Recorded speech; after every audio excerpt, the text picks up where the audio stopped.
क्या करें, एक दूसरे से भी क्या है, हमें प्रेम करना, ऐसे हमें बढ़ना है। और तीसरा क्या है, आशा, प्रभु यीशु मसीह की क्या है, आगमन, उसके दूसरे आगमन, उस रीति से आशा में क्या है, हमें बाट जोते हुए अपने जीवन को क्या है, आज के इस समय के जीवन को हमें व्यतीत करना है। वैसा हमारा एक दृष्टिकोण। तो परमेश्वर, मैं चाहता हूँ कि हर एक जन जो है इन दिनों में चाहे समय आपके जीवन में शायद कमियां घटियां होंगी, प्रॉब्लम्स होंगी, दिक्कतें होंगी, कई चीजें हो रही होंगी, नहीं भी हो रही होंगी, मगर आपको क्या करना है, प्रभु मैं आत्मिक रीति से बढ़ना चाहता हूँ, ये एक उद्देश्य होना चाहिए। और उस उद्देश्य में क्या है, प्रभु मैं विश्वास में, प्रेम में और आशा में क्या है, दृढ़ होना चाहता हूँ। तो विश्वास क्या है, पूर्ण रीति से परमेश्वर पे या परमेश्वर के वचनों पर भरोसा रखना, ये है विश्वास। और प्रेम क्या है, प्रेम जो है प्रेम, विश्वास और प्रेम दोनों जो है कहां से आता है, उसका स्रोत कौन है, परमेश्वर स्रोत। जब हम बाइबल में देखते हैं, जब प्रेम जो शब्द लिखा होता है उसका मतलब होता है अगापे। अगापे मतलब निस्वार्थ प्रेम। जो परमेश्वर का प्रेम है मानव जाति के प्रति, आपके और मेरे प्रति कैसा प्रेम है, निस्वार्थ प्रेम है, बिना शर्त का प्रेम है। आइए हम वचन को पढ़ते हैं, पहला यूहन्ना 4 अध्याय उसका 7 से लेके 8 तक हम पढ़ेंगे। पहला यूहन्ना 4 अध्याय उसका 7 से लेके 8 हम पढ़ेंगे। हे प्रियो, हम आपस में प्रेम रखें, क्योंकि प्रेम परमेश्वर से है, और जो कोई प्रेम करता है वह परमेश्वर से जन्मा है और परमेश्वर को जानता है। जो प्रेम नहीं रखता वह परमेश्वर को नहीं जानता है, क्योंकि परमेश्वर प्रेम है। यस, यहाँ पे क्या लिखा है 8वें पद में, परमेश्वर क्या है, परमेश्वर प्रेम है। परमेश्वर प्रेम है, गॉड इज लव। और प्रेम किसकी ओर से है, परमेश्वर की ओर से। प्रेम का श्रोता कौन है, परमेश्वर है।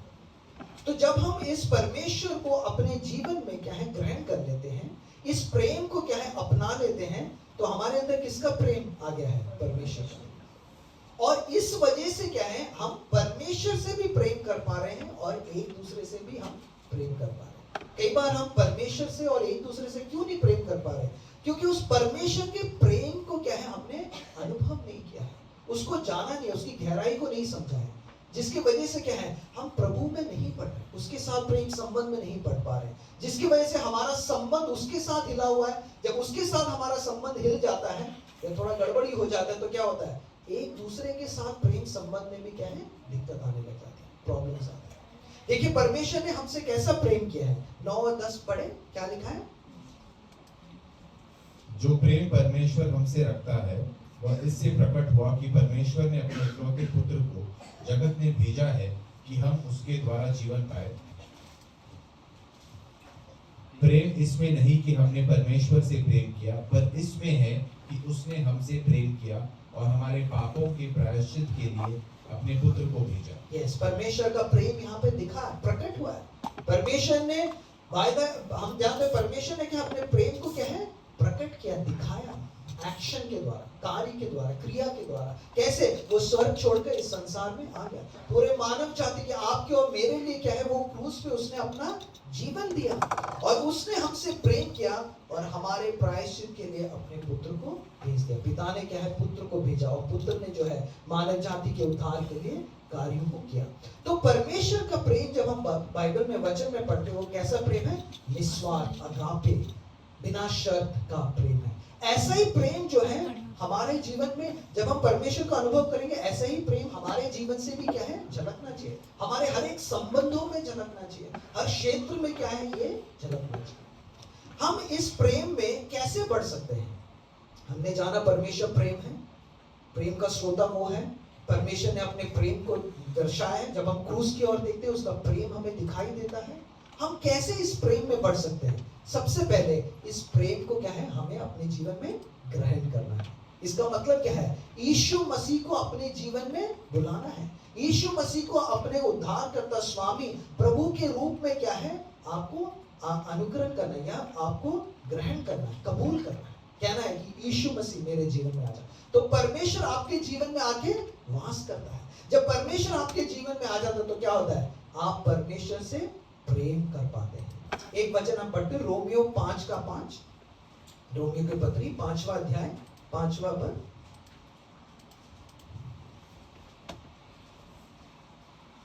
और आशा से लज्जा नहीं होती, क्योंकि पवित्र आत्मा जो हमें दिया गया है उसके द्वारा परमेश्वर का प्रेम हमारे मन में डाला गया। यस, जब हमने यीशु को ग्रहण किया, किसका प्रेम हमारे अंदर आ गया? परमेश्वर का। अब हम उससे प्रेम कर सकते हैं। क्यों? क्योंकि पवित्र आत्मा हमारे अंदर कार्य कर रही है और क्या हो रहा है? परमेश्वर का प्रेम हमारे मन में डाला गया है। इंग्लिश में लिखा है poured out, उंडेला गया है, दिया गया है परमेश्वर को। इसलिए अब हम उससे प्रेम कर पाते हैं और इसलिए हम एक दूसरे से भी हम प्रेम कर पाते हैं। तो परमेश्वर का प्रेम आपने ग्रहण कर लिया, परमेश्वर के पीछे हैं। तो अब जब हम प्रेम में बढ़ते हैं, हमें कैसे पता चलेगा कि हम परमेश्वर के प्रेम में बढ़ रहे हैं? हमने ग्रहण कर लिया, प्रभु को हमने जान लिया, मगर हमें कैसे पता चलेगा कि हम सही में प्रभु के प्रेम में अपने जीवन में बढ़ रहे हैं, नहीं बढ़ रहे? कैसे पता चलेगा? पहली बात मैं बताना चाहता हूं कि हम जो है एक पाप का जीवन हम व्यतीत नहीं करेंगे। पाप से क्या करेंगे? हम घृणा करेंगे, क्योंकि परमेश्वर पाप से क्या है? घृणा करता है।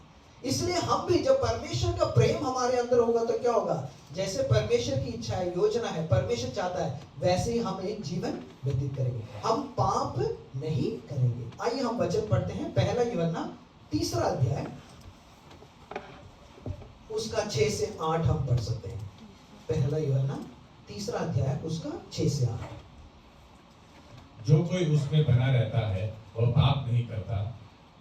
जो कोई पाप करता है उसने न तो उसे देखा है और न उसको जाना है।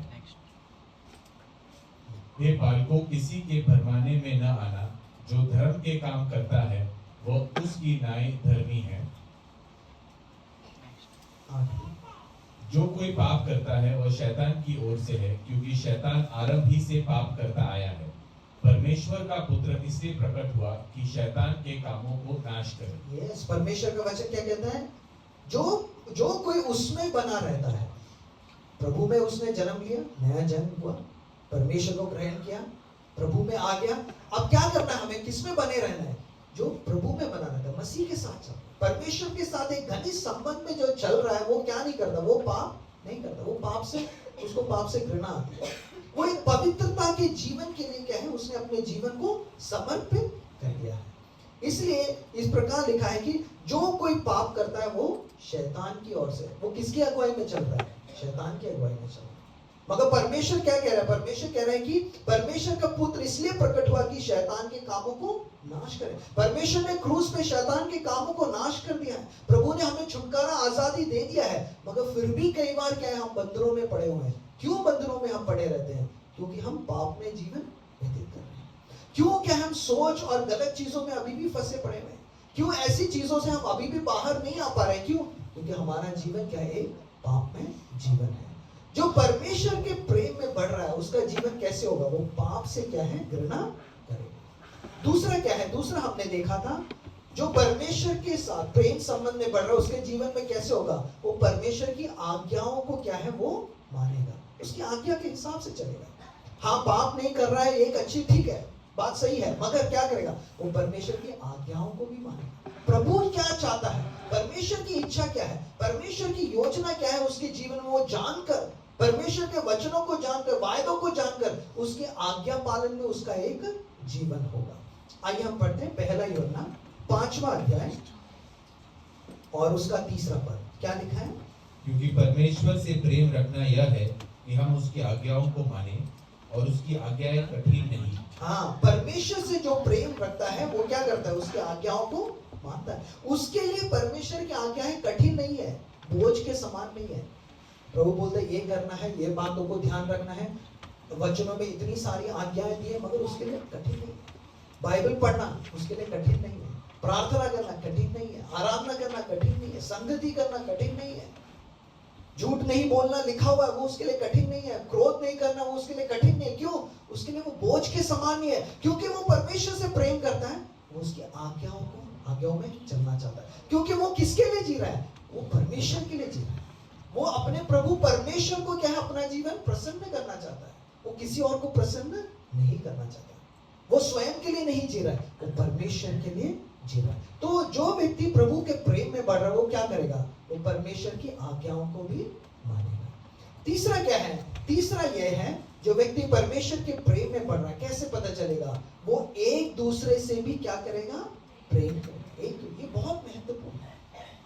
प्रभु में तो हमें बढ़ना है, परमेश्वर के साथ एक घनिष्ठ संबंध में हमें जरूर बढ़ना है। उसके साथ हमें क्या करना है, एक दूसरे से भी क्या है, हमें प्रेम करना है, एक दूसरे से भी प्रेम करना है। आइए हम पढ़ते हैं पहला यूहन्ना 3 अध्याय और उसका 11वां पद। क्योंकि जो समाचार तुमने आरंभ से सुना वह यह है कि हम एक दूसरे से प्रेम रखें। जो समाचार तुमने आरंभ से, वो ये है कि हमें एक दूसरे से प्रेम रखना चाहिए। ये परमेश्वर की आज्ञा है कि तुम परमेश्वर से प्रेम करो और एक दूसरे से भी प्रेम करो, एक दूसरे से। वो आगे एक ही साथ दी गई है, अलग अलग नहीं है। जो प्रभु के साथ संबंध में बढ़ता है, प्रेम में बढ़ता है, वो एक दूसरे से भी प्रेम करता है। तो ये थिस्सलुनीकी कलीसिया की क्या है, एक खासियत ये थी क्या, वो उन्होंने जीवित परमेश्वर को जाना, वो मूर्तों से वो फिर गए, वो परमेश्वर से प्रेम करने लगे और परमेश्वर की आराधना और सेवकाई करने लगे। फिर क्या करने लगे, वो एक दूसरे से भी प्रेम संबंध में बढ़ने लगे। इसलिए वो क्या है, सब जगहों में क्या है, उनकी चर्चा फैल गई। वो एक आदर्श के समान क्या है, खड़े हो गए। क्यों? क्योंकि वो जब लोगों से भी प्रेम करने लगे और वो अपने जीवन को क्या है, उन्होंने परमेश्वर के हाथ में समर्पित कर दिया है। तो हमें क्या करना चाहिए, एक दूसरे से हमें प्रेम करना चाहिए। आइए हम पढ़ते हैं पहला यूहन्ना 3 अध्याय 16 से 18 हम पढ़ते हैं। हमने प्रेम इसी से जाना कि उसने हमारे लिए अपना प्राण दे दिए और हमें भी भाइयों के लिए प्राण देना चाहिए। पर जिस किसी के पास संसार की संपत्ति हो और वो अपने भाई को कंगाल देकर उस पर तरस खाना न चाहे, तो उसमें परमेश्वर का प्रेम कैसा बना रह सकता है। हे बालकों, हम वचन और जीभ से ही नहीं पर काम और सत्य के द्वारा भी प्रेम करें। यस, हमारा प्रेम एक दूसरे के लिए कैसा होना चाहिए, जैसे परमेश्वर ने प्रेम किया वैसा हमारा प्रेम भी दूसरों के लिए होना चाहिए, निस्वार्थ, बिना शर्त का। कैसे क्या, हमें भी भाइयों के लिए प्राण देना चाहिए। प्राण देना मतलब कि अपना सब कुछ दे दिया है, सब कुछ जो भी है, आपने किसी की जान बचाने के लिए अपने आप को पूर्ण रीति से दे दिया, सब कुछ दे दिया, न्यौछावर कर दिया अपने आप को। हम जब एक दूसरे के साथ संगति करते हैं, एक दूसरे के साथ जब हम बढ़ते हैं, जब हम कलीसिया में होते हैं या जहां कहीं भी परमेश्वर ने हमें रखा है, जिन संबंधों में है, हमें क्या करना चाहिए, हमारा प्रेम कैसा होना चाहिए, ऐसा होना चाहिए, निस्वार्थ प्रेम।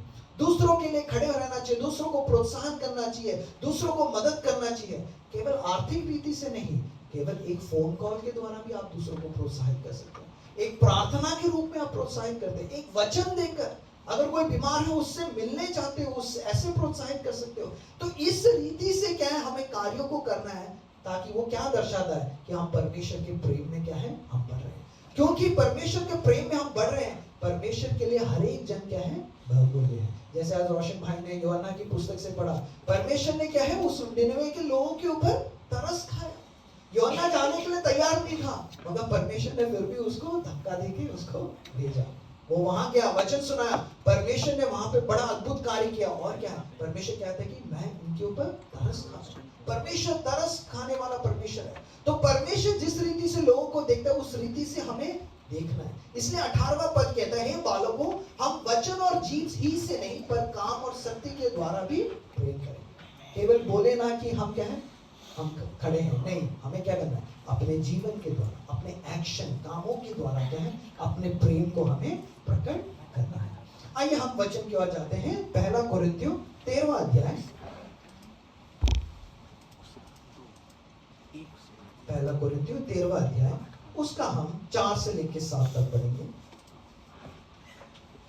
प्रेम धीरजवंत है और कृपालु है। प्रेम दाह नहीं करता, प्रेम अपनी बड़ाई नहीं करता और फूलती नहीं, वह अनरीति नहीं चलता, वह अपनी भलाई नहीं चाहता, झुंझलाता नहीं, बुरा नहीं मानता, कुकर्म से आनंदित नहीं होता, परंतु सत्य से आनंदित होता है। वह सब बातें सह लेता है, सब बातों की प्रतीति करता है, सब बातों की आशा रखता है, सब बातों में धीरज धरता है। यहाँ पे पौलुस जो है प्रेम के विषय में बता रहा है। जब आप 13वां अध्याय पहले से शुरुआत से पढ़ोगे, पौलुस यहाँ पे कहते हैं कि अगर मैं स्वर्गदूतों की बोलियां बोलूं, अगर मैं भविष्यवाणी कर सकूं, अगर मैं बड़े चिन्ह और चमत्कार कर सकूं, विश्वास के द्वारा पहाड़ों को हटा सकूं, मगर मेरे अंदर अगर प्रेम नहीं है तो क्या है? कोई फायदा नहीं है, कोई फायदा नहीं है। इसलिए वो क्या कहता है 4 से 7 में, वो प्रेम की एक परिभाषा को देता है। सबसे पहले क्या लिखा है? प्रेम क्या है? धीरजवंत है। ये एक क्वालिटी जो है हमारे जीवन में होना चाहिए, मसीह जीवन में, धीरजवान। अगर हम प्रभु से प्रेम करते हैं और वो प्रेम एक दूसरे के साथ प्रकट हो रहा है, तो हमारे जीवन में एक खासियत, एक खूबी जरूर रहेगी, क्या है? हम धीरजवंत होंगे। मतलब कि हर परिस्थिति में क्या है? हम बड़े काम रहेंगे। हम क्या है? परेशान नहीं होंगे, अपना आपा नहीं खोएंगे, गुस्सा नहीं करेंगे, और क्या है? कंट्रोल से क्या है? अपने उस बातों से क्या है? बाहर नहीं निकल जाएंगे। हम क्या है? हर परिस्थिति को समझेंगे, सुनेंगे, जांचेंगे, और हम बड़े ही धीरजवंत रहेंगे। क्यों? क्योंकि हमारा भरोसा किसके ऊपर है? परमेश्वर के ऊपर। वैसा हमारा एक हृदय रहेगा, वैसा हमारा एक मन रहेगा, हमारा एक विचार भी वैसा रहेगा। तो प्रेम क्या है? धीरजवंत है। दूसरा क्या है? प्रेम क्या है? कृपालु है। मतलब कि कृपा दिखाने के लिए, दया दिखाने के लिए हमेशा क्या है? वो तत्पर रहता है, दूसरों के प्रति दया दिखाता है। कोई कमजोर है, कोई परेशानी में है, कोई दिक्कत में है, वो क्या है? हमारे अंदर से ही क्या है? एक कृपा की एक भावना क्या है? झलकेगी। हम क्या है? परमेश्वर का प्रेम हमारे अंदर से दिखेगा। जो एक कृपालु व्यक्ति होता है, वो क्या करता है? दूसरों के जीवन की परिस्थितियों को भी क्या है? वो समझता है कि उसके हालात क्या है, उसकी परिस्थिति क्या है, दिक्कत क्या है, क्या परेशानी से वो जा रहे हैं। वो क्या है? वो दूसरों को क्या है? मदद करने के लिए परमेश्वर के प्रेम को ऐसे प्रकट करेगा। तीसरा क्या है? प्रेम क्या नहीं करता? दाह नहीं करता। मतलब कि वो जलता नहीं है, गुस्से या आपे से बाहर नहीं हो जाता है। किसी से बात करते वक्त एक सेंटेंस बोलते तो उसके बाद अगला 3-4 सेंटेंस क्या है? पूरे गुस्से में सुना दिया, बता दिया, आपे से बाहर हो गया, गुस्सा। और क्या है? वो दाह, लिखा है कि वो दाह नहीं करता। मतलब कि इसमें इंग्लिश में लिखा है डज नॉट एनवी। एनवी मतलब कि जैसे बॉयल होना, मतलब कि पूरा जलना पूर्ण रीति से। किसी के जीवन में परमेश्वर ने कुछ आशीष दी है, उससे क्या है? हम बहुत जलन होने लगती है। कुरिन्थियों की कलीसिया में ऐसा था। वो क्या है? एक दूसरे की क्या है? तुलना करते थे। वो कहते थे कि अरे तुम्हारे पास इतना आत्मिक वरदान है, मेरे पास उससे भी ज्यादा है। तो ऐसे करके क्या है? उनके बीच में लड़ाई और फूट होने लगी। मगर हमें क्या है? धन्यवाद देना चाहिए, हमें आनंदित होने जब दूसरे आशीषित होते हैं, दूसरे बढ़ रहे हैं, दूसरों को परमेश्वर उठा रहा है। एक वचन पढ़ते हैं, नीति वचन 14 अध्याय उसका 30। नीति वचन 14 का 30।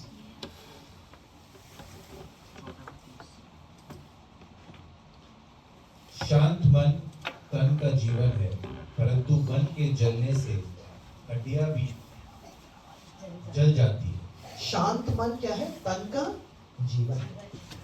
अगर आप प्रेम करोगे तो क्या है? आपकी हड्डियां नहीं जलेगी, हड्डियां बच जाएंगी। परमेश्वर, देखिए, जब हम प्रभु में बढ़ते हैं और एक दूसरे के साथ प्रेम संबंध में बढ़ते हैं, परमेश्वर की पवित्र आत्मा का कार्य ना केवल हमारे आत्मा प्राण मगर हमारे शरीर में भी क्या है? अनुभव कर सकते हैं। कई बार हम कई बीमारियों से इसलिए जूझ रहे हैं क्योंकि हमारे अंदर ऐसी कई बातें जो हमें भी पता नहीं है। हम परेशान रहते हैं, हमारे अंदर क्या है? ऐसी डाह करने की बातें, हम धीरजवंत नहीं, हम कृपालु नहीं हो पा रहे हैं। तो यहाँ वचन क्या लिखता है? शांत मन तन का जीवन है, परंतु मन के जलने से हड्डियां भी जल जाती है। तो कई बार जो है हम ऐसी परिस्थितियों में होकर क्या है? हम क्या है? जलते रहते हैं, परेशान होते रहते हैं, और क्या है? हम एक दूसरे से प्रेम नहीं कर पाते हैं। अगला क्या है? प्रेम के विषय में क्या लिखा है? 1 कोरिन्थियों 13वें अध्याय में, प्रेम क्या नहीं करता? प्रेम अपनी बड़ाई नहीं करता। वो अपने बारे में क्या है? हमेशा बोलता नहीं रहता है। वो दूसरों को भी क्या है? मौका देता है, दूसरों को भी प्रोत्साहित करता है, दूसरों को भी क्या है? बलवंत करता है। वो अपने ही कमाई की बातें, अपनी नौकरी की बातें, अपने ही क्या है एक्सपीरियंस की बातें, अपनी ही पढ़ाई की बातें, अपनी ही चीजें क्या है? बोलता हमेशा नहीं रहता है। वो दूसरों को भी क्या है? प्रोत्साहित करता है, दूसरों के बारे में भी वो सोचता है। कई बार पति पत्नी के रिश्तों में भी क्या है? ऐसे ही होता है। कई बार क्या है? हम क्या करते हैं? अपने बारे में हम बताते हैं, कहते हैं कि देखो मैंने कितना पढ़ाई किया, देखो मैंने क्या किया, देखो मैं कितनी अच्छी नौकरी कर रहा हूं। तो कई बार पत्नी को नीचे कर देते हैं, या पत्नी अपने बारे में बोलती है, पति को क्या है? नीचे कर देते हैं। कई बार संबंधों में क्या है? ये झलकने लगता है। कई बार जब हम कहीं काम कर रहे हैं, या कहीं हम जहाँ पे भी रिश्तों में है क्या है? वो कई बार वहां पे दिखाई देता है। हम प्रेम क्या है, वो अपनी बड़ाई नहीं करता है, अपनी बड़ाई नहीं करता है। अगला क्या लिखा है, प्रेम क्या है, फूलता नहीं है, मतलब कि घमंड से क्या है, वो फूलता नहीं है। एक वचन हम पढ़ते हैं, नीति वचन 8वां अध्याय उसका 13वां पद। नीति वचन 8वां अध्याय उसका 13वां पद, कोई भी पढ़ सकते हैं। यहोवा का भय मानना बुराई से पैर रखना है, घमंड, अहंकार और बुरी चाल से और उलटफेर की बात से भी मैं पैर रखती हूँ। यस, यहोवा का भय मानना बुराई से पैर रखना, बुराई वाला जीवन नहीं है। मगर यहाँ वचन क्या कहता है, परमेश्वर क्या है, किस चीजों से घृणा करता है, जो घमंड में चलता है, जो अहंकार में चलता है, जो बुरी चाल से चलता है और उलटफेर की बात से वो घृणा करता है। मतलब कि अपने मुंह से क्या है, जो भी बातें बोल रहा है, अपने जीवन से जो भी बातें कर रहा है, वो अपने आप को क्या है, ऊंचा उठा के घमंडी के रूप में वो दिखाता है, तो वो क्या है, परमेश्वर के सामने ये क्या है, सही नहीं है। हर एक बात, प्रेम जो है वो फूलता नहीं है, अपने आप को बढ़ा चढ़ा कर क्या नहीं दिखाता, अपने आप को नम्र करके वो दर्शाता है। यीशु मसीह ने हमसे कैसे प्रेम किया, आइए हम देखते हैं। फिलिपियों की पत्री 2 अध्याय उसका 6 से 8 हम पढ़ेंगे। फिलिपियों की पत्री 2 अध्याय 6 से 8। जिसने परमेश्वर के स्वरूप में होकर भी परमेश्वर के तुल्य होने को अपने वश में रखने की वस्तु न समझा, वरन अपने आप को ऐसे शून्य कर दिया और दास का स्वरूप धारण किया और मनुष्य की समानता में ही गया और मनुष्य के रूप में प्रकट होकर अपने आप को दीन किया और यहाँ तक आज्ञाकारी रहा कि मृत्यु, हाँ, क्रूस की मृत्यु भी सही। यस, ये देखिए परमेश्वर कैसे नम्र होके हमारे बीच में आया। हम क्या देखते हैं, उसने अपने आप को क्या है, शून्य कर दिया। देखो ये ऐसा एक जीवन, ऐसा एक भावना क्या है हमारे जीवन में या रिश्तों में भी क्या है, प्रकट होना चाहिए। घमंड वाला नहीं होना चाहिए, अहंकार वाला नहीं होना चाहिए, फूलने वाला नहीं होना चाहिए, बल्कि दीनता, नम्रता वाला एक जीवन और संबंधों में भी क्या है, ये प्रकट होना चाहिए। परमेश्वर ने क्या किया, स्वर्ग को छोड़कर क्या है, वो इस संसार में आया, मनुष्य की समानता में, स्वर्ग की महिमा को छोड़ दिया उसने, और वो हमारे बीच में कैसे आया, वो दास का रूप लेके आया, दास का रूप लेके नम्रता के साथ हमारे बीच में आया, और क्या है, मृत्यु तक का क्या है, वो आज्ञाकारी। तो परमेश्वर के जीवन से क्या है, हम देख सकते हैं नम्रता को, हम देख सकते हैं उसने दास का रूप लिया ताकि आपकी और मेरी क्या है, सेवा कर पाए। आइए हम आगे क्या लिखा है, प्रेम क्या नहीं करता, 1 कुरिन्थियों 13वां अध्याय। प्रेम अनरीति से नहीं चलता, वो दूसरों को भी थोड़ा जगह देता है, अपने हिसाब से नहीं चलता, दूसरों की सुनता है, कोई क्या कह रहा है, कोई क्या बात बोल रहा है, वो वैसे क्या है, दूसरों को भी क्या है, समझता है, स्वयं केंद्रित नहीं है, दूसरों को भी क्या है, वो बातों को समझकर परमेश्वर पे उस पर भरोसा होते हुए वो वैसे चलता है। आगे क्या है, आगे क्या लिखा है, वो अपनी भलाई नहीं चाहता, अपनी भलाई नहीं चाहता, वो क्या है, दूसरों की भलाई चाहता है, उस रीति से वो कार्यों को करता है। और क्या लिखता है, वो झुंझलाता नहीं है, मतलब कि परिस्थितियों में क्या है, वो बहुत जल्दी क्या है, इरिटेट नहीं हो जाता, परेशान और घबरा के क्या है, अपना आपा नहीं खो देता, वो क्या है, वो झुंझलाता नहीं है। और क्या लिखा है, वो बुरा नहीं मानता, प्रेम बुरा नहीं मानता। अगर कोई कुछ आपके विरुद्ध करे तो क्या आप समझने की कोशिश करते हैं, आप उसको समझाने की कोशिश करते हैं, आप बुरा नहीं मानते। तो ये हमारे जीवन से क्या है, प्रकट होना चाहिए। प्रेम क्या है, बुरा नहीं मानता। कई बार हम क्या करते हैं, कोई परिस्थिति है, किसी ने कुछ कह दिया तो हम बुरा मानकर क्या है, उसके विरुद्ध हम कई बार आ जाते हैं और कई चीजों को हम बोल पड़ते हैं। नहीं, ऐसा है हमारे जीवन शैली नहीं होना चाहिए। आइए हम एक वचन को पढ़ते हैं, याकूब की पत्री 1 अध्याय उसका 19 पढ़। याकूब की पत्री 1 अध्याय उसका 19। हे मेरे प्रिय भाइयों, यह बात तुम जान लो, हर एक मनुष्य सुनने के लिए तत्पर और बोलने में धीर और क्रोध में धीमा हो। यस, क्या लिखा है, हर एक व्यक्ति कैसा होना चाहिए, सुनने के लिए तत्पर। पहले दूसरों को आप सुने, है ना। घर में कई बार पति पत्नी के बीच में क्या है, कोई भी सुनने के लिए तैयार नहीं है, पहले दूसरे का आप सुने। बोलने में क्या है, आराम से, थोड़ा आराम से बोले। और क्या करना है, क्रोध में धीमा हो। कई बार हम बोलने के लिए क्या है जल्दी करते हैं, तो हमारे अंदर से क्रोध भी क्या है प्रकट हो जाता है। जब हम परमेश्वर के साथ संबंध में चल रहे, एक क्षेत्र जो परमेश्वर हमारे जीवन में छुएगा वो है हमारी जुबान। परमेश्वर हमारी जुबान को छुएगा, हम कैसे बात करते हैं, क्योंकि हमारे जुबान में जो आती है वो क्या दर्शाता है, हमारे हृदय में क्या चल रहा है, हमारे मन में क्या चल रहा है, वही हमारे जुबान में क्या है कई बार आता है। तो कई बार जो है रिश्तों में क्या है दरार इस वजह से आती है। क्यों आती है? क्योंकि जो हम बोलते हैं वो क्या है बार हम गलत रीति से बोलते हैं, और कई परिस्थितियों की वजह से, कई बातों की वजह से, कई दिक्कतों की वजह से क्या है हम क्या है संयम नहीं हो पाते, और क्या है हम बोल भी हम ठीक से नहीं बोल पाते हैं। एक वचन पढ़ते हैं, कोलोसियों की पत्री 4 अध्याय उसका 6 पद पढ़े। तुम्हारा वचन सदा अनुग्रह सहित और सरुणा हो, कि तुम्हें हर मनुष्य को उचित रीति से उत्तर देना आ जाए। यस, तुम्हारा वचन जो जैसे हम बात करते हैं कैसा होना चाहिए, सदा अनुग्रह सहित और सलोना हो, कि तुम्हें हर मनुष्य को उचित रीति से। इंग्लिश में लिखा है सीजन विद सॉल्ट, नमक। खाने में हम नमक डालते तो नमक की वजह से क्या है स्वाद बदल जाता है खाने का। उसी रीति से हमारे जीवन भी ऐसे ही होना चाहिए, हमारे वचन इस रीति से होना चाहिए, जो हम बोलते हैं कि वो दूसरों को आशीषित करे, अनुग्रहित करे, और सलोना होना चाहिए, ताकि दूसरे मजबूत हो जाए, प्रोत्साहित हो जाए। अगर किसी को कुछ समझाना है, वो समझाने का क्या तरीका वैसे भी हमें पता होना चाहिए। तो कई बार जब हम एक दूसरे के साथ संबंध में बढ़ते हैं, परमेश्वर इन वचनों को दिया, बट कई बार क्या होता है वो हमारे जीवन से क्या है प्रकट नहीं हो पाती है, क्योंकि कई बार हमारी जुबान से क्या है कई चीजें निकल जाती जो दूसरों को चोट पहुंचा सके। इसलिए हमें सावधान रहना और प्रभु से कहना, परमेश्वर मेरे हृदय में कार्य कर, मेरे मन में कार्य कर, और मेरे जुबान में भी तू कार्य कर, ताकि मेरा जीवन जो है, जो भी मैं बात करूं, वो दूसरों के लिए आशीष, एक अनुग्रह का कारण होने पाए। तो इन दिनों में जब हम एक दूसरे के साथ प्रेम संबंध में बढ़ रहे, प्रभु चाहता है जो 1 कोरिन्थ 13वां अध्याय में हमने देखा, वो जीवन, ये जो बहुत महत्वपूर्ण जो बातें हैं वो हमारे जीवन में प्रकट हो जाए।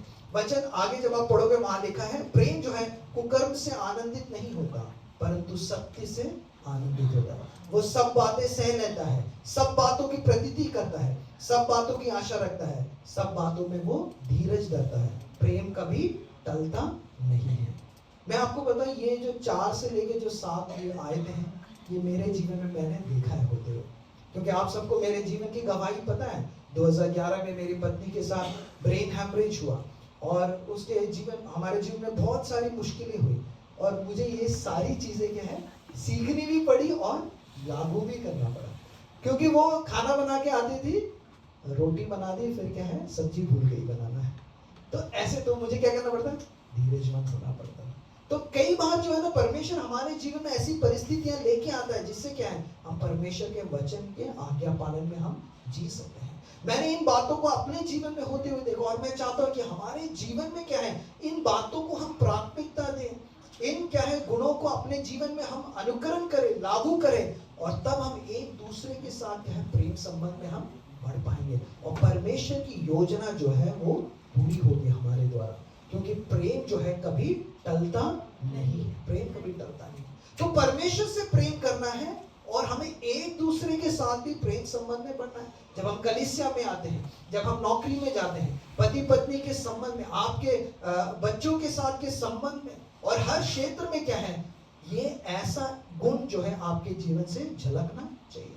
परिस्थितियां मुश्किल होंगे, हालात मुश्किल होंगे, क्लेश आएंगे, दिक्कत आएंगे, मगर आपको परमेश्वर से क्या करना है, प्रार्थना करना है, परमेश्वर मुझे प्रेम करने के लिए मदद करें, आपसे प्रेम करने के लिए, और एक दूसरे से भी प्रेम करने के लिए। तो इन बातों को क्या है हम अपने जीवन में लागू करें।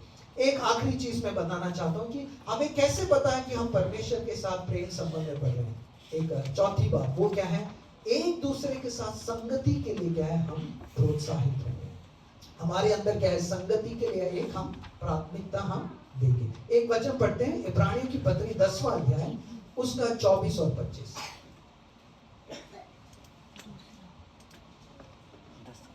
इब्रानियों की पत्री 10वां अध्याय उसका 24 और 25। और प्रेम और भले कामों में उस्काने के लिए हम एक दूसरे की चिंता किया करें, और एक दूसरे के साथ इकट्ठा होना न छोड़े, जैसे कि कितनों की रीति है, पर एक दूसरे को समझाते रहे, और जो जो उस दिन को निकट आते देखो, त्यों और भी अधिक यह किया करो। यस, यहाँ लिखा है और प्रेम और भले कामों में उस्ताने के लिए एक दूसरे की चिंता किया करे, और क्या है, एक दूसरे के साथ इकट्ठा होना ना छोड़े, संगति करना ना छोड़े। जब हम प्रभु के साथ प्रेम संबंध में बढ़ रहे हैं तो क्या होगा, संगति के लिए क्या है, एक प्राथमिकता होगी। सेल ग्रुप में जाना, वहां जाने के लिए, कलीसिया में आने के लिए, कलीसिया में जैसे उपवास प्रार्थना है या अनेक बातें हैं, तो क्या है, संगति करने के लिए, एक साथ आने के लिए। क्यों हमें करना चाहिए? क्योंकि परमेश्वर का आगमन क्या है, बहुत ही निकट है, बहुत निकट है। परमेश्वर का वचन कहता है कि एक दूसरे के साथ इकट्ठा होना ना छोड़े, क्योंकि जैसे कि कितनों की रीति है। अनेक लोगों का क्या है, तरीका है। अनेक लोग क्या है, सोचते हैं कि ठीक है, संगति करने की कोई जरूरत नहीं है। वो धीरे धीरे क्या है, संगति से भी दूर हो जाते हैं और परमेश्वर से भी क्या है, वो दूर है। ये शैतान क्या है, शैतान भरमाने वाली कई बातों को डालता है। और क्या है, एक दूसरे को समझाते। जब हम संगति में आएंगे क्या करेंगे, एक दूसरे को बलवत करेंगे। हम अकेले ही क्या है, प्रभु में देखो, अकेले हम परमेश्वर के साथ बढ़ सकते हैं, मगर जब हम एक दूसरे के साथ आएंगे तो हम और मजबूत होकर प्रभु में बढ़ सकते हैं, और हम प्रभु के कार्यों में क्या है, हम आगे जा सकते हैं। तो क्या करना है, जैसे तुम देखते हो दिन निकट आते जा रहा है। किसका दिन? परमेश्वर का दूसरा आगमन का दिन क्या है, निकट है। वो बहुत ही निकट आ गया, बिल्कुल पहुंच गया है। संसार भर में ऐसी बातें हो रही है जो क्या दर्शा रहा है, प्रभु का निकट आगमन बहुत ही निकट है, बहुत ही निकट है। इसलिए हमें क्या करना चाहिए, संगति के लिए क्या है, हमें प्राथमिकता देना है। आइए हम अपनी आंखों को बंद करें, परमेश्वर के हाथ में अपने जीवन को समर्पित करें। Hallelujah, praise your name, hallelujah. धन्यवाद, धन्यवाद परमेश्वर, हालेलुया। हम प्रभु से बोले, परमेश्वर हालेलुया, धन्यवाद आपके प्रेम के लिए, हालेलुया। आपने मुझसे बहुतायत का प्रेम किया, इसके लिए मैं धन्यवाद, हालेलुया। आपने अपने प्रेम को परमेश्वर प्रकट किया, इसके लिए धन्यवाद, हालेलुया। परमेश्वर मैं आपसे प्रेम इसलिए कर पा रहा हूँ क्योंकि आपने सबसे पहले मुझसे प्रेम किया, हालेलुया। उस प्रेम को उंडेल दिया, हालेलुया, मेरे हृदय में, इसलिए मैं आपसे प्रेम कर पा रहा हूँ और एक दूसरे से भी प्रेम कर पा रहा हूँ। प्रभु मुझे इस प्रेम में बढ़ने के लिए मदद करें, हालेलुया। प्रभु हालेलुया, हम कैसे जानेंगे कि हम इस प्रेम में बढ़ रहे हैं, हालेलुया, जब हम एक पवित्रता का जीवन हम व्यतीत करेंगे, पाप से जब हम घृणा करेंगे, हालेलुया, हम उसकी आज्ञाओं को जब हम मानेंगे, परमेश्वर के वचन के हिसाब से हम अपने जीवन को व्यतीत करेंगे, हालेलुया। और हम एक दूसरे से जब हम प्रेम करेंगे, जब हम कलीसिया में आते हैं, संगति करते हैं, या आपके पति पत्नी के संबंध में, बच्चों के संबंध में, जहाँ आप नौकरी कर रहे हैं, जहाँ के अभी परमेश्वर ने आपको रखा है, प्रभु वहां पे परमेश्वर का प्रेम प्रकट होने पाए, हालेलुया, निस्वार्थ प्रेम, हालेलुया। और हमने देखा प्रेम की परिभाषा, हालेलुया, वैसा एक प्रेम परमेश्वर आपसे और मुझसे चाहता है, हालेलुया। आप कहेंगे प्रभु ये मुझसे नहीं हो पा रहा है, आप अपना जीवन परमेश्वर को समर्पित करें, प्रभु आपको मदद करेगा, हालेलुया। क्योंकि प्रेम धीरजवान है, कृपालु है, वो डा नहीं करता, वो अपनी बड़ाई नहीं करता, वो फूलता नहीं है, अपनी रीति से नहीं चलता, अपनी भलाई नहीं चाहता है, वो झुंझलाता नहीं है, वो बुरा नहीं मानता, हालेलुया। वो सब बातों को सह लेता है, सबकी प्रतिदिन करता है, सब बातों की आशा रखता है, सब बातों में धीरजवंत है, और प्रेम कभी टलता नहीं है, हालेलुया। आइए हम अपनी जगहों में खड़े हो जाएं और हम बोले, प्रभु मुझे आपके साथ एक प्रेम संबंध में बढ़ने के लिए मदद करें, और मुझे एक दूसरे के साथ भी प्रेम करने के लिए, हालेलुया। परमेश्वर मुझे ऐसे बता रहा, मुझे ऐसे लग रहा है कि आप में से कई लोग रिश्तों में क्या है, बहुत ही ज्यादा जूझ रहे हैं, हालेलुया। आपके पति पत्नी के रिश्ते में होंगे, बच्चों के रिश्ते में होंगे, या जहां आप नौकरी करते हैं, या जहां कहीं भी परमेश्वर ने समुदाय में रखा, या कलीसिया में भी ऐसी कई बातें हैं जिसकी वजह से आप एक दूसरे के साथ रिश्तों में बढ़ नहीं पा रहे हैं, दरारें आ गई हैं, चोट पहुंचाया है, क्षमा नहीं कर पा रहे हैं, हालेलुया। परमेश्वर कह रहे हैं आज वो अपनी आत्मा से आपको भरकर, अपने प्रेम से आपको भरकर आपको बदलना चाहता है। आपके हृदय में जो भी अवस्थाएं वो हटाना चाहता है, हर एक गंदगी, हर एक धूल को वो हटाना चाहता है, वो अपने प्रेम से आपको भरना चाहता है, हालेलुया, ताकि आपके जीवन से यीशु का प्रेम प्रकट होने पाए। और जब यीशु का प्रेम प्रकट होगा तो संसार जानेगी कि आप सही में यीशु मसीह के चेले हैं। हालेलुया। संसार जानेगी कि आप यीशु मसीह के हैं। Hallelujah, hallelujah, praise your name, hallelujah, praise your name, hallelujah. जब आप प्रेम में बढ़ेंगे, हालेलुया, परमेश्वर कह रहा है कि आपके जीवन के कई बंधन और घड़ भी जो है टूट जाएंगे। हालेलुया, शैतान के कई बंधन जो है वो टूटेंगे जब आप प्रभु के साथ प्रेम संबंध में बढ़ेंगे। हालेलुया, जब आप एक दूसरे के साथ प्रेम संबंध में बढ़ेंगे, हालेलुया, आपके रिश्ते जो है और मजबूत हो जाएंगे। हालेलुया, परमेश्वर की योजना और आशीषें आप अपने जीवन में देखोगे इस साल। हालेलुया, ओ हालेलुया, दुगनी आशीषों को, हालेलुया, परमेश्वर इस साल जो है उंडेलने जा रहा है। Hallelujah, praise your name, hallelujah, hallelujah. परमेश्वर इस प्रकार कह रहा है, जंगल और निर्जल देश प्रफुल्लित होंगे, मरुभूमि मगन होकर केसर के समान फूलेगी। हालेलुया, ढीले हाथों को दृढ़ करो और थरथराते हुए घुटनों को स्थिर करो। हालेलुया, परमेश्वर कह रहा है, बलवंत हो जाओ। आज आपके हाथ ढीले हैं, आज आपके घुटने थरथरा रहे हैं, आज आपका जीवन कमजोर है, मायूसी की हालत में है। परमेश्वर कह रहा है, हालेलुया, स्थिर हो जाओ। हालेलुया, मेरे प्रेम में स्थिर हो जाओ। हालेलुया, और मैं तुम्हारे जीवन में जंगल और निर्जल देश, ऐसी अवस्थाओं को, मरुभूमि की अवस्थाओं को बदल कर, हालेलुया, हालेलुया, वो आशीष को देने वाला परमेश्वर है। हालेलुया, आइए हम अपने जीवन को समर्पित करें। हालेलुया, और हम इस आराधना के गीत को जब हम गाएंगे, हालेलुया, प्रभु को अपने जीवन को हम दें। हालेलुया, और बोले, परमेश्वर धन्यवाद। हालेलुया, धन्यवाद प्रभु, आपसे मुझे प्रेम करने के लिए मदद करो और एक दूसरे के साथ भी प्रेम में बढ़ने के लिए मदद करें। हालेलुया,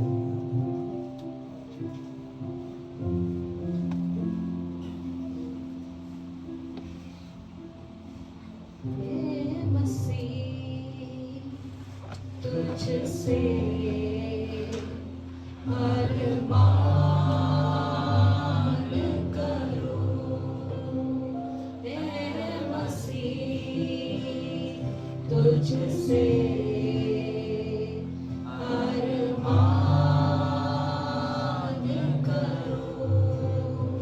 मैं अपने जिस्म को, मैं अपने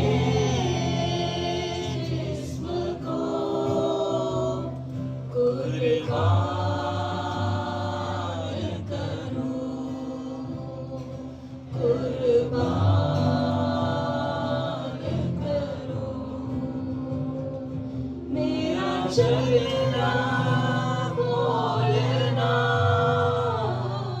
हर ख्याल तुझको भाए। मेरा सूरत है मसीहा तुझसी बनती जाए। मेरा चलना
तुम्हारी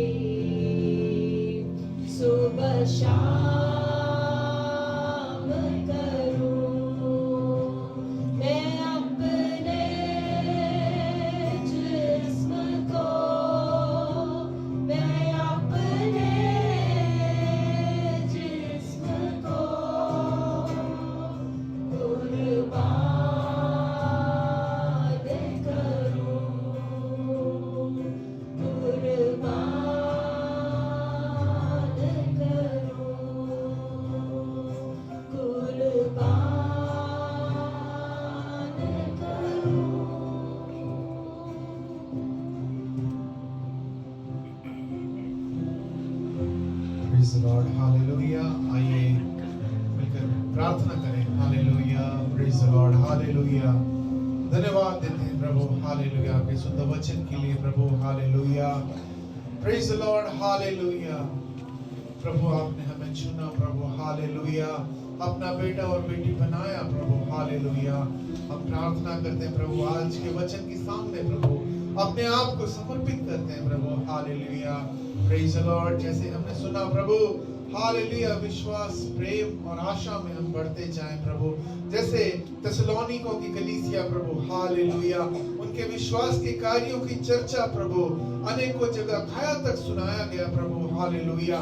प्रेज द लॉर्ड, हालेलुया। हम प्रार्थना करते हैं प्रभु, आज हमारा भी विश्वास बढ़ने पाए प्रभु, हालेलुया, आपके वचन पर प्रभु, हालेलुया, और भी ज्यादा भरोसा प्रभु, हालेलुया, और भी ज्यादा वचन के साथ प्रभु चलने पाए प्रभु, हालेलुया।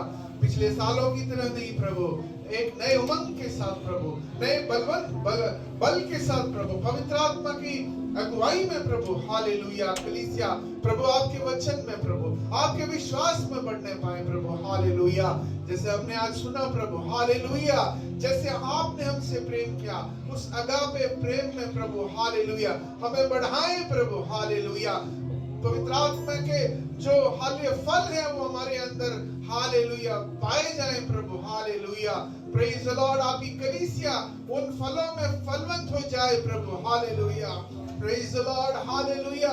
धन्यवाद देते हैं प्रभु आपके पुत्र के प्रभु यीशु मसीह के पुनरागमन के प्रभु, उस आशा में प्रभु, हालेलुया, हम अपने जीवन को जीने पाए प्रभु, हालेलुया।